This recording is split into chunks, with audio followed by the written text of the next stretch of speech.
en direct avec Jean Casagrand et son frère Firmin, mais il y en a un qui parle pour deux, c'est Jean.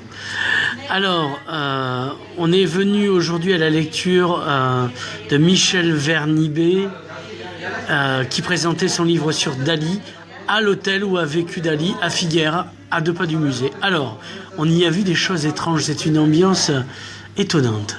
Oui, c'était particulier. Alors, commence par parler déjà du lieu, l'hôtel Duran. L'hôtel Duran, ça fait partie, je dirais, des monuments de Figueres. C'est l'hôtel où Dali, bien sûr, avait une suite où il mangeait régulièrement pendant qu'il faisait tous les travaux de mise en place et de construction du Teatro Museo.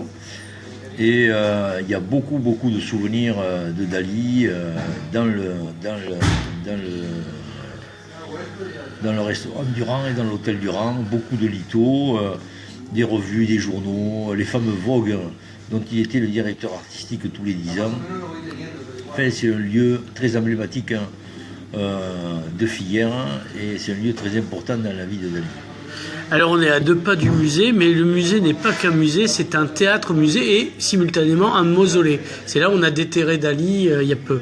Donc à cette présentation, il y avait le docteur qui justement a fait l'inhumation, qui était là et qui nous a parlé donc de Salvador Dali, et qui disait que les génies ne pouvaient pas avoir d'enfants, et je le comprends très bien. Il y avait aussi Catherine Moore, la femme du dernier secrétaire de Dali. Le capitaine Moore, le fameux. Le capitaine Moore, le capitaine, comme il l'avait baptisé Salvador. Et il y avait notre Michel Vernibé qui a sorti son livre Le préfet, la gare de Perpignan et le génie Salvador Dali. On t'y a vu déjà puisque tu l'as présenté à Perpignan. Voilà, c'était pour faire un résumé et donc là on se boit une dernière bière avant de revenir à Perpignan. Messieurs, merci.